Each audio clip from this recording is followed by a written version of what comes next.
He stood up in front of the whole neighborhood meeting, held up a stack of fines with my name on them, and told everyone that the new family on the street would learn very quickly who ran this community.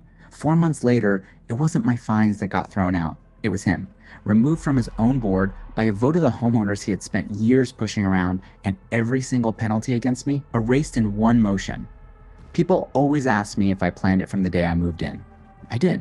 I didn't have to. I just did the one thing he was certain nobody ever would. I read the rules he was hiding behind. But to understand how a man with that much control over an entire street lost, all of it in a single evening, you need to understand what he never imagined a quiet new neighbor would do. My wife and I had spent 6 years saving for that house. It wasn't big, and it wasn't fancy. It was a small place at the end of a cul-de-sac, with a maple tree out front and a driveway just wide enough for 2 cars. The first time we stood in the empty living room, we cried a little. It was the first thing that had ever truly been ours. The neighborhood had a homeowners association. We knew that going in. A small monthly fee, some rules about lawns and paint colors, the usual. We had no problem with any of it. We like a tidy street. We like quiet. We are not the kind of people who go looking for a fight. Let me tell you about the welcome we got so you understand what kind of place we walked into. 3 days after we moved in, before we had even unpacked the kitchen, a folded notice appeared under our windshield wiper. It was a fine. $40. The reason listed was a moving truck parked in the street for too long on move-in day. I read it twice, sure it was a mistake. Every family on that street had moved in at some point. Every one of them must have had a truck. I walked next door to introduce myself and ask about it, and my new neighbor went a little pale. She lowered her voice and told me not to make a thing of it. She told me to just pay it, smile, and keep my head down. That was my first lesson. On this street, people had learned to be afraid of a piece of paper. And that fear had a name attached to it, signed at the bottom of every notice. The name on every notice belonged to the president of the homeowners association. Let's call him Dale. Dale had run the board for 9 years. He had not been seriously challenged in most of them because challenging Dale was exhausting and expensive, and he made sure everyone knew it. He drove slowly down the street most evenings, clipboard on the passenger seat, looking for grass an inch too long, a trash can left out an hour too late. A holiday decoration he had personally decided was distasteful. He didn't enforce the rules evenly. That was the part that made my stomach turn once I understood it. His friends could leave a boat in the driveway all summer. His allies could let their paint peel for a year. But the people he didn't like, the people who had once questioned him, found a notice under their wiper for things half the street did every single day. To Dale, the rules were not a contract that bound everyone equally. They were a tool of control, and he was the only one allowed to use it. And a brand new family with no allies and no history looked, to him, like the easiest household to pressure on the block. The fines did not stop after the moving truck. They accelerated. A fine for a garbage bin visible from the street on the day the whole block had bins out. A fine because the color we repainted our front door, a soft gray, was apparently not on the approved list, even though 3 other doors on the street were the exact same shade. Then, a fine for parking my own car in my own driveway overnight, which he claimed violated a rule nobody could quite show me in writing. When the total crossed $400, I went to him directly. Calm, polite, just the neighbor asking to understand. I asked him to point me to the specific rules I was breaking so I could fix everything. He didn't show me a single rule. Instead, he told me, with a small smile, that some families fit a community and some don't, and that it would be much cheaper for me to learn that lesson now than to learn it later. He said the association could place a lien on a house over unpaid fines, and that he would hate to see a young couple lose what they had just bought. I thanked him for his time. I drove home.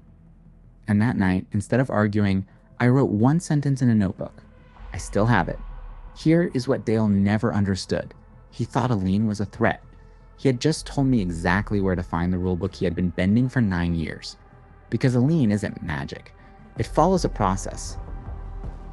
A process written down in documents the association is legally required to keep, and that every homeowner has the right to read: the bylaws, the covenants, the meeting minutes, the financial records, all of it. Dale had built his entire kingdom on the bet that nobody would ever actually read those documents. He counted on people being too busy, too tired, too scared of the paper. He had spent 9 years standing on a foundation he had never once checked for cracks. So I stopped asking Dale for the rules. I requested the records myself, in writing, exactly the way the bylaws allowed. And then I sat down to read every single page. Dale did not wait quietly while I read. Men like him never do. When my written records request came in, he must have felt the ground shift because the pressure got worse. A new fine appeared almost weekly. Then one morning I came outside and my car was simply gone from my own driveway. He had ordered it towed, claiming it was an unregistered vehicle parked in violation, even though it was registered, insured, and sitting on the concrete I paid the mortgage on. It cost me $300 to get my own car back from the lot. My wife was shaken. For one long evening, I genuinely wondered if we had made a terrible mistake buying this house. But here is the thing about a man who overreaches. Every move he made to scare me, he made on paper. The tow order, the fines, the threats of a lien. He was so used to nobody pushing back that he had stopped being careful. And every careless document went straight into my binder, next to the rules those documents were quietly breaking. Over the next several weeks, I did something very simple. I built a file. I matched every fine against the actual text of the covenants. More than half of them cited rules that did not exist, or that were written so vaguely they could not be enforced at all. The approved paint list he had fined me over. It included the exact gray of my door. I had a copy. Then I read the minutes from 9 years of board meetings, and that is where the real story was hiding.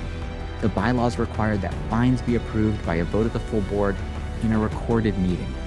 Most of mine had been issued by Dale alone, with no vote, no record, nothing. That wasn't just unfair. That was a direct violation of the association's own rules by the very person enforcing them. And while I had the financial records open, I found the part that ended everything. For 3 years, the association had paid a landscaping company for the common areas. The company was owned by Dale's brother-in-law. No competing bids. No disclosure. A clear conflict of interest written plainly in the books, hidden only by the fact that nobody had ever bothered to look. The man hunting the street for the smallest violation had been sitting on the largest one in the entire neighborhood. I said nothing to Dale. People like Dale cannot be argued with at the curb. They can only be shown in the one room where the rules finally matter more than the person shouting them. That room was the annual homeowners meeting. Every owner on the street had a vote there. The bylaws were clear. A sitting president could be removed by a vote of the membership, and any homeowner could place an item on the agenda in writing in advance. So I did the only thing that mattered. I followed his own procedure to the letter, and I put 2 items on that agenda. The annual meeting arrived. The room was fuller than it had been in years because word had quietly spread that the new family had requested the records. Dale opened the meeting, relaxed and in control, the way he always was. He even made a small remark about new neighbors who don't yet understand how things are done here. A few people laughed nervously. Then the floor opened for agenda items, and I stood up. I didn't raise my voice. I handed every board member a printed packet, the same one for each of them, and I put a single page up on the screen. On the left, the list of fines issued against my home.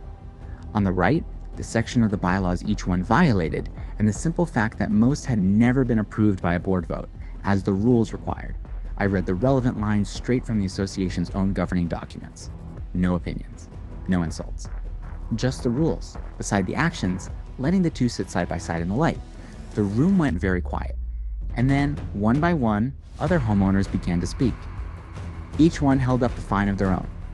Then I put up the second page, the one about the money, the landscaping contract, 3 years of payments, the owner of the company and his relationship to the man running the meeting, both straight from the association's own records. Beside it, the section of the bylaws that required any conflict of interest to be disclosed and put out for competing bids. It had never been disclosed. It had never been bid. I did not editorialize. I did not call him a single name. I simply said that the rules of this community were either for everyone or they were for no one, and that right now they appeared to be for everyone except the person enforcing them. And then I made a motion calmly and exactly the way the bylaws described. A motion to remove the sitting president and a motion to void every fine that had not been properly approved by a board vote. It was his own process. The exact rulebook he had used as a weapon for 9 years, I had simply pointed it back at the one house he never thought to check. His own. A neighbor seconded the motion before I had even finished my sentence. The vote was not close. It was not even nervous. Hands went up all over the room, neighbors who had carried a quiet grudge for years and had finally been handed a lawful way to sit it down.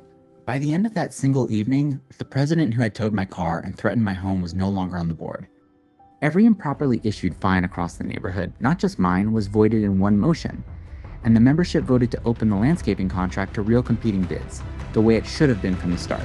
he did not lose his power in some shouting match. Men like Dale rarely do. He lost it quietly, by the exact rules he had spent nearly a decade pretending only applied to other people.